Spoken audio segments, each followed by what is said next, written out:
नमस्कार, आप देख रहे हैं खबर 100 में हूं आपके साथ राहुल मौर्य। आइए रुख करते हैं इस वक्त की बड़ी खबरों की ओर, लेकिन उससे पहले एक नजर हेडलाइंस पर।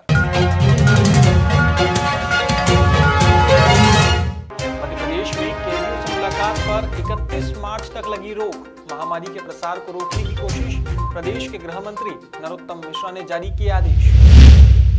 देवास में कैदियों के मनोरंजन का रखा जा रहा ध्यान, जेल में संगीतमय कार्यक्रम का हुआ आयोजन। आजादी के अमृत महोत्सव के तहत हुआ कार्यक्रम।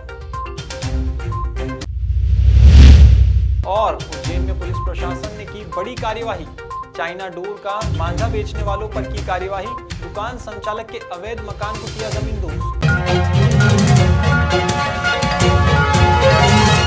उधम सिंह नगर के खटीमा में भारतीय किसान यूनियन के जिला अध्यक्ष गुरु सेवक सिंह के नेतृत्व में एक बैठक का आयोजन किया गया। बता दें, काफी लंबे समय तक देश भर में चलने वाले किसान आंदोलन में भारत सरकार ने किसानों की मांगों को मानते हुए संयुक्त किसान मोर्चा के साथ समझौता किया था, लेकिन आज तक भारत सरकार द्वारा किसानों की किसी भी मांग को पूरा नहीं किया गया और न ही कोई सकारात्मक कार्यवाही की गई। वहीं आंदोलन के दौरान किसानों पर लगे मुकदमे भी वापस नहीं लिए गए। खटीमा में भी रेल रोको आंदोलन में शामिल किसानों को पुलिस प्रशासन और रेलवे पुलिस द्वारा नोटिस भेजकर और घरों में जाकर उनको तंग किया जा रहा है, जिससे किसानों में भारी आक्रोश है। इसी को लेकर आज खटीमा में भारतीय किसान यूनियन के जिला अध्यक्ष गुरु सेवक सिंह की अध्यक्षता में किसानों की एक बैठक हुई और सरकार के खिलाफ आक्रोश जाहिर किया गया। भारतीय किसान यूनियन के जिला अध्यक्ष गुरु सेवक सिंह ने बताया कि यदि 30 जनवरी तक किसानों पर लगे सभी मुकदमे वापस नहीं लिए जाते हैं तो किसान गांव-गांव जाकर बीजेपी के खिलाफ प्रचार करेगी और बीजेपी को वोट न देने के लिए जनता से अपील की जाएगी। वहीं भारत सरकार का पुतला भी फूंका जाएगा।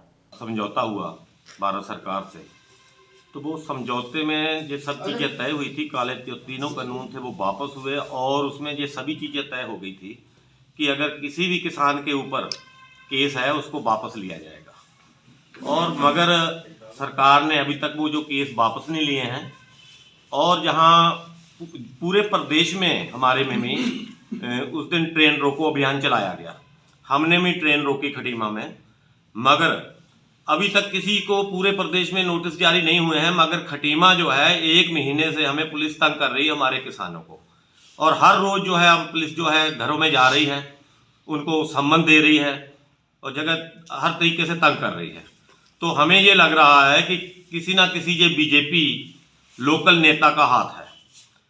तो हमने आज इसीलिए हम यहाँ किसान इकट्ठे हुए हैं कि अगर ये पुलिस ने अगर इसी तरह तंग किया हमारे किसानों को, अगर किसी के घर में भी जाकर अगर पुलिस ने तंग किया तो हम जो है आंदोलन अपना खटीमा में करेंगे।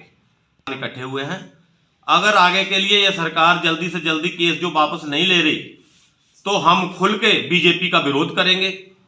हम भी गांव-गांव जाएंगे और प्रचार करेंगे कि बीजेपी को वोट नहीं देना है।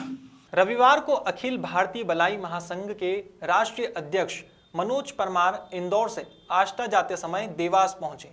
यहां भीम आर्मी भारत एकता मिशन सामाजिक संगठन के राष्ट्रीय संयोजक और प्रदेश अध्यक्ष प्रेम बालोदिया के नेतृत्व में उज्जैन रोड तिराहे पर उनका भव्य स्वागत किया गया। कोषाध्यक्ष अमजद अली ने बताया कि सर्वप्रथम राष्ट्रीय अध्यक्ष ने संगठन के साथ मिलकर बाबा साहेब की प्रतिमा पर माल्यार्पण किया। इसके बाद भीम आर्मी ने राष्ट्रीय अध्यक्ष परमार का स्वागत किया।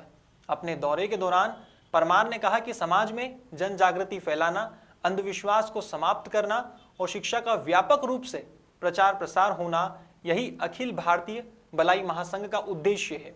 इसी संकल्प की पूर्ति के लिए विभिन्न संगठनों के पदाधिकारी जन जागरूकता कार्यक्रम में हिस्सा लेने के लिए आष्टा जा रहे हैं। समाज में जन जागृति फैलाना, अंधविश्वास को खत्म करना और शिक्षा का व्यापक रूप से प्रचार प्रसार होना, यह अखिल भारतीय भलाई महासंघ का उद्देश्य है और इसी संकल्प की पूर्ति है। तो आज अखिल भारतीय भलाई महासंघ के समस्त पदाधिकारी, बहुजन समाज के पदाधिकारी जो है आष्टा की ओर रवाना हो रहे हैं। रास्ते में पहला ब्रेक जो है हमारा उज्जैन नाका पर देवास में हुआ है। यहाँ सभी कार्यकर्ताओं के साथ मिलकर बाबा साहब की प्रतिमा में माल्यार्पण किया गया। बहुत बहुत धन्यवाद, आप सबका आभार। जय भीम, जय भारत। मध्य प्रदेश में जेल विभाग ने कैदियों से मुलाकात पर 31 मार्च तक रोक लगा दी है। दरअसल प्रदेश में बढ़ते कोरोना संक्रमण की स्थिति को ध्यान में रखते हुए राज्य जेल विभाग ने कैदियों से मुलाकात पर प्रतिबंध लगा दिया है। हालांकि परिजन ई मुलाकात जरूर कर सकेंगे। अब जेल विभाग के आदेश का पालन करते हुए देवास की जिला जेल में भी प्रोटोकॉल फॉलो किया जा रहा है।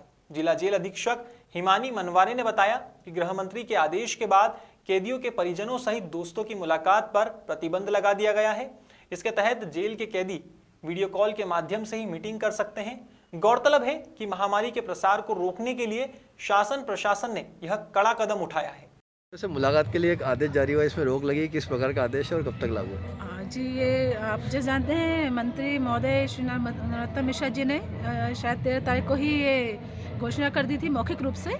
तो 14 तारीख को ये लिखित में आदेश आ चुका है कि परिजनों की सभी की मुलाकात जो भी है बंद रहेगी, लेकिन टेलीफोन सुविधा और ई मुलाकात वैसे ही जारी रहेगी। कब तक प्रतिबंध लगाया गया है? 31 मार्च तक का अभी फिलहाल प्रतिबंध लगाया गया है। ये आगे बढ़ने की संभावना दिख रही है? और ये मैं कुछ कह नहीं सकती इस बारे में, ये तो डिपेंड करता है महामारी पे। अभी कितने कैदी होंगे मैम? अभी अपने यहाँ लगभग 400 कैदी है। समाज में रहने वाला हर इंसान अपने रहने के लिए एक खूबसूरत आशियाने का निर्माण करता है, लेकिन कोई भी इस बात का ध्यान नहीं रखता कि जिन परिंदों की चहचहाट कानों में मधुर संगीत घोल देती है, इनका भी कोई आशियाना होना चाहिए। इसकी एक पहल बदनावर नगर के गौमाता सेवा संस्था के सदस्यों ने की है। सामाजिक और धार्मिक कार्यक्रमों के लिए मशहूर बदनावर शहर अब परिंदों के लिए आशियाना बना रहा है। गौमाता सेवा संस्था के अध्यक्ष यशपाल सिंह सिसोदिया ने बताया कि कई दानदाताओं की मदद से परिंदों का आशियाना बनकर तैयार हो गया है। बता दें 60 फीट ऊंचाई के इस पक्षी घर में 650 घोंसले बनाए गए हैं, जिनमें करीब 2000 परिंदे अपने परिवार सहित सुरक्षित रह सकते हैं। हम पंथमेड़ा राजस्थान गए थे, वहाँ पर हमने एक पक्षी घर देखा। फिर वहाँ से ही हमने पक्षी घर का संकल्प लिया था कि हम बदनावर श्री लक्ष्मी गौशाला बदनावर गौशाला के परिसर में पक्षी घर बनाएंगे। फिर हमने इसको पक्षी घर को फोटो हमने सोशल मीडिया पर डाला। सोशल मीडिया के डालने के बाद अधिक से अधिक दानदाता हमारे पास आए और जल्द से जल्द पक्षी घर 1 महीने में बनकर तैयार हो गया। पक्षी घर का एक उद्देश्य है कि अधिकतर पक्षी खेतों में दवाई छिड़कने के कारण पक्षियों की मृत्यु होती है और पक्षी को अधिक झाड़ कटने के कारण रहने और पीने की व्यवस्था भी बहुत कम होती है। इसलिए हमने लक्ष्मी गौशाला के परिसर में पक्षी घर बनवाया। मैं मयंक सिंह सिसोदिया, गौ माता सेवा संस्थान सदस्य। हम सारे लोग राजस्थान गए थे, जहाँ से एक पक्षी घर को देखा था, वहीं से एक संकल्प लिया कि एक गौशाला श्री लक्ष्मी गौशाला बदनावर में एक पक्षी घर इस तरीका का भी बनाया जाए, जिससे कि सारी एक्टिविटी फेसबुक पर डाली गई और सारी सोशल मीडिया साइट पर डाली गई, जिससे कि दानदाताओं ने बढ़ चढ़कर हिस्सा लिया और ये 6 लाख की लागत में पक्षी घर बनकर आज तैयार। रविवार को देवास की जिला जेल में कैदियों के मनोरंजन के लिए संगीतमय कार्यक्रम का आयोजन किया गया। जेल अधीक्षक हिमानी मनवारे ने बताया कि आज़ादी के अमृत महोत्सव के तहत जेलों में विभिन्न गतिविधियां हो रही है। इसी के तहत उक्त संगीतमय कार्यक्रम रखा गया। कैदियों के मनोरंजन के लिए सूर शंकरा म्यूजिकल ग्रुप के कलाकारों ने संगीतमय गीतों की शानदार प्रस्तुतियां दी, जिस पर जेल के कैदी भी जमकर झूम उठे। संगीतमय आयोजन में जेल अधीक्षक श्रीमती मनवारे ने भी गीत गाकर कैदी और उपस्थित जनों को मंत्रमुग्ध कर दिया। बता दें, ग्रुप के कलाकार दिव्यांग हैं और शासकीय विभाग में कार्यरत हैं। दरअसल ग्रुप के कुछ कलाकार दिव्यांग हैं और शासकीय विभाग में कार्यरत है, जिनका एक म्यूजिकल ग्रुप है जिसमें बच्चों से लेकर महिलाएं भी शामिल हैं, जो समय समय पर आकर प्रस्तुतियां देते रहते हैं।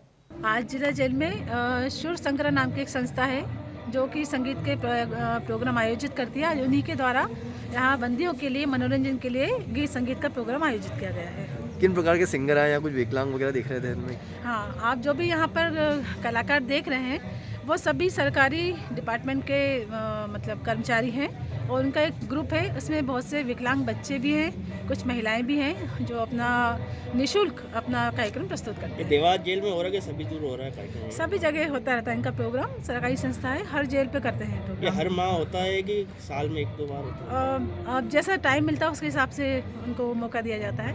कितना दिवसीय है ये? अभी कुछ घंटों का है, सिर्फ 2-3 घंटों का प्रोग्राम है। देवास में रविवार को सेन युवा संगठन के पदाधिकारी और कार्यकर्ता शंकरगढ़ स्थित गौशाला पहुंचे। यहां संगठन के नगर अध्यक्ष राकेश वर्मा के नेतृत्व में गौमाता का पूजन अर्चन कर गौशाला की 200 गायों के भोजन के लिए करीबन 1 टन चारे की व्यवस्था की गई। इसके बाद गौशाला के व्यवस्थापक बसंत वर्मा से व्यवस्थाओं का जायजा लिया गया और शहरवासियों से गौशाला में सहयोग करने की अपील की गई। वहीं सभी कार्यकर्ता सिविल लाइन स्थित संत शिरोमणि सेन जी महाराज की प्रतिमा के यहाँ भी पहुंचे और माल्यार्पण किया। इस अवसर पर बड़ी संख्या में समाजजन और अन्य नागरिक मौजूद थे। आज सेन युवा संगठन द्वारा गौ माता के भोजन हेतु शंकरगढ़ स्थित गौशाला में पूरे संगठन के सभी कार्यकर्ता उपस्थित हुए और संगठन के मुख्य संरक्षक मनीष जी सेन के मुख्य आतिथ्य में हम लोगों ने गौ माता के भोजन के लिए करीबन 1 टन चारे की व्यवस्था की, साथ में गुड़ की व्यवस्था की है। और संगठन इस प्रकार के सामाजिक कार्य करते रहता है समय समय पर। और साथ ही इस बार ठंड होने की वजह से गुड़ की भी व्यवस्था की गई है। और गौ माता के लिए हम लोगों ने एक संकल्प लिया है कि समय समय पर जब भी ज़रूरत लगेगी हम लोग बिल्कुल गौशाला पहुंचेंगे और गौ माता के भोजन के लिए और अन्य कार्यों के लिए हम लोग बिल्कुल सहयोग देते रहेंगे। उज्जैन में चाइना डोर से गला कटने के कारण हुई छात्रा की मौत के बाद प्रशासन ने बड़ी कार्यवाही को अंजाम दिया है। प्रशासन ने चाइना डोर का मांझा बेचने वाले चुलबुल पतंग सेंटर तोपखाना के संचालक अब्दुल जब्बार का अवैध मकान जमींदोज कर दिया है। वहीं इंदौर गेट और शांति नगर में भी पुलिस और नगर निगम की टीम ने संयुक्त कार्यवाही को अंजाम दिया है। उज्जैन में इस तरह की यह पहली बड़ी कार्यवाही है। प्रशासन के प्रतिबंध और धारा 144 लागू करने के बाद भी शहर के कई पतंग व्यापारी प्रतिबंधित चाइना डोर चोरी छिपे बेचते हैं और बाद में हादसों का सबब बन जाता है। जैसे पूर्व में भी गुंडा माफियाओं के विरुद्ध लगातार उज्जैन पुलिस द्वारा सख्ती से कार्रवाई की जा रही है, इसी में चाइना डोर बेचने वाले आरोपियों के विरुद्ध भी सख्ती से कार्रवाई की जा रही है। पूर्व में भी थाना कोतवाली क्षेत्र महाकाल खाराकुआ नील गंगा से भारी मात्रा में चाइना डोर जब्त की गई थी। आज पुलिस प्रशासन, नगर निगम और जिला प्रशासन द्वारा संयुक्त कार्रवाई करते हुए चाइना डोर बेचने वाले रखने वाले आरोपियों के खिलाफ ये मुहिम चालू कर कार्रवाई की गई है। इसमें इनके अवैध निर्माणों को नगर निगम द्वारा चिन्हित किया जाकर तोड़ा जा रहा है।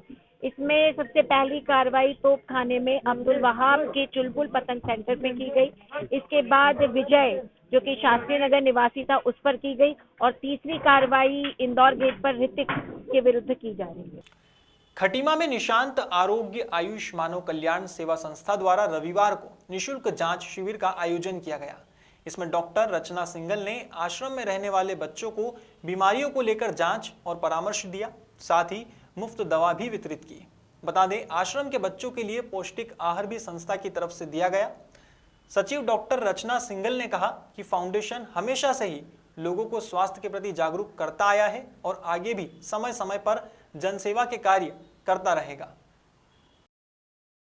हमारे यहाँ अनाथालय प्राग अनाथालय नौगठगू में यहाँ जो बच्चे हैं इनको हेल्थ के बारे में जानकारी दी और यहाँ स्वास्थ्य के से संबंधित जानकारियाँ दी और खाने के लिए पौष्टिक आहार के लिए वितरण किया है। इनका बहुत बहुत धन्यवाद करते हैं। उन्होंने हमारे ग्राम नौगठगू के लिए बहुत सराहनीय काम किया है।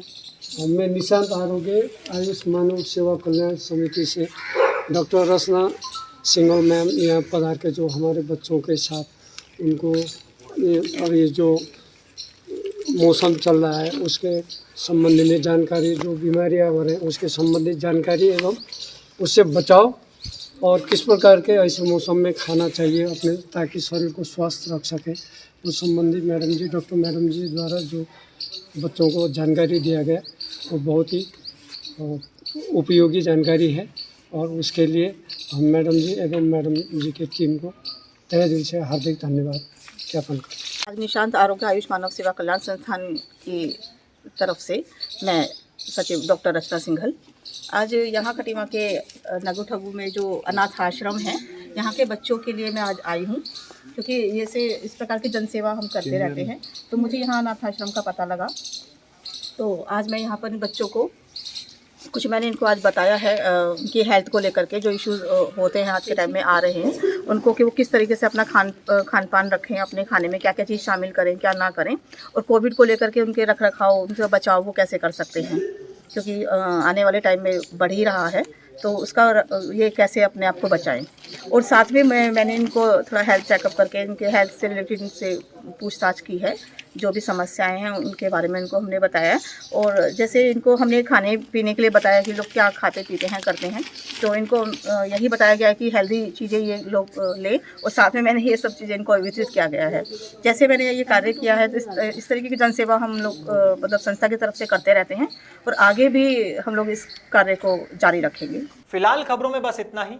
देश और दुनिया की तमाम खबरों के लिए देखते रहिए खबर 100, जनता की बुलंद आवाज।